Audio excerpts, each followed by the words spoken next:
Dans la dernière vidéo, on a parlé de la polarisation, des polariseurs. Maintenant, je vous parle de la loi de Malus, qui nous permet de déterminer l'intensité qu'on devrait voir en fonction de la polarisation de la lumière. Alors, pour la loi de Malus, on choisit une onde incidente qui a une certaine polarisation. Donc, une onde incidente polarisée.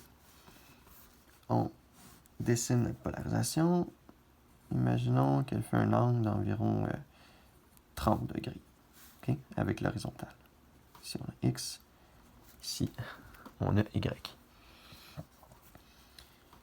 Par définition, l'intensité de la lumière est égale à 1 sur 2 mu0 fois C. Mu0, on se rappelle, c'est la perméabilité du vide. Donc, à quel point le vide permet des variations de champ magnétique.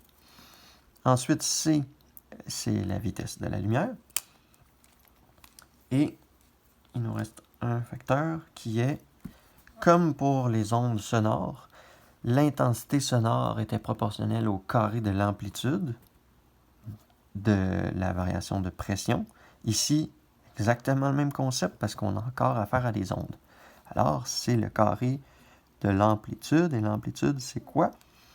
C'est l'amplitude du champ électrique et qu'on met au carré. Donc, on écrit 0 comme étant le maximum. On se rappelle, j'avais parlé des zéros qui indiquent des valeurs de référence. Ici, la valeur de référence est équivalente à EM. D'accord? Et bien sûr, l'amplitude du champ incident. Incident. D'accord.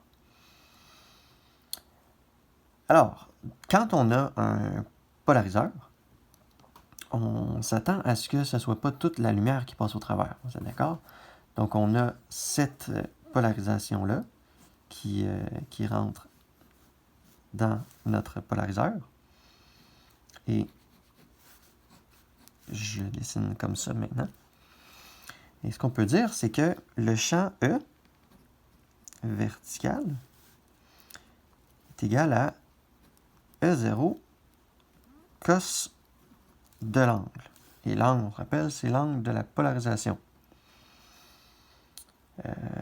Sin de l'angle, pardon.